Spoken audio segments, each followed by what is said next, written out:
पहली बात शराब नहीं पीना, दूसरी बात राजकीय, राष्ट्रीय और व्यापारिक, इन उद्देश्यों में जो देश विदेश जाते आते हैं या जो हमारे देश के संरक्षक हैं उनको मांस भी परोसा जाता है। कोशिश कीजिए, हम ना की कसम नहीं खवा रहे, कोशिश कीजिए कि आपका आहार मांस शून्य हो। जैसे हमारे राष्ट्र सैनिक हैं, इनको सुविधा होती है, खा सकते हैं और चाहे तो ना भी खा सकते हैं। तो हम जोर नहीं देते, लेकिन प्रार्थना करते हैं कि बिना मांस के भी शरीर में बल आ जाएगा यदि आप संयम से रहेंगे और पवित्र भोजन पाएंगे। किसी जीव का मांस ना खाइए, क्योंकि ये पाप आपके शरीर को अभी नहीं तो आगे चलकर, और इस जन्म में नहीं तो अगले जन्म में बहुत दुख भोगना पड़ेगा जो दूसरे शरीरों का मांस खाते हैं। अगर राष्ट्रीय सेवा में है तो भगवान जैसे निर्वाह करे वैसे निर्वाह करो।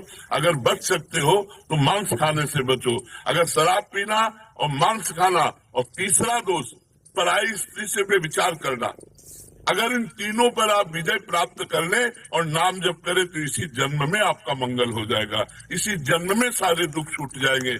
जो केवल 3 बातों को स्वीकार कर लीजिए, हमारी बात मान लीजिए कि अगर माता बहन पराये पुरुष से और पुरुष पराई माता बहनों के साथ ऐसे गंदे आचरण ना करे तो हमारे भारत में गृहस्थी बिगड़े ना।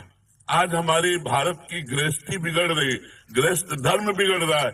ये हमारे भारतीय धर्म में नहीं। अगर ये भजन आपको पसंद आए तो अर्धांगिनी माना गया और पति को प्राणेश्वर माना गया। क्या हमारे धर्म में ये बात है? वो ये बातें, गंदी बातें ऐसे संशय पैदा करें जो पराये पुरुष पराई स्त्री। तो ये 3 बातें आप स्वीकार कर लीजिए तो आपका जीवन धन्य हो जाएगा। किसी से आशीर्वाद मांगने की जरूरत नहीं है।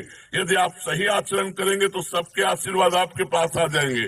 पहला, हम शराब नहीं पिएंगे, दूसरा मांस नहीं खाएंगे, तीसरा पराई स्त्री से संभोग नहीं करेंगे, और कोशिश करेंगे कि अधिक से अधिक नाम जप करें। हमारी प्रार्थना, अगर हमारी ये बात मान लोगे तो आपका निश्चित परिवर्तन हो जाएगा। आप भारी विपत्ति में भी मुस्कुरा कर निकल जाएंगे। इतनी सामर्थ्य आपको भगवान देंगे।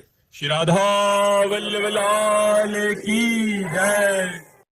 दोस्तों, अगर ये भजन आपको पसंद आए तो लाइक, कमेंट और शेयर जरूर करें, और ऐसे ही प्रेमानंद महाराज जी के प्रिय वचनों से भजन सुनने के लिए हमारे चैनल को सब्सक्राइब करें।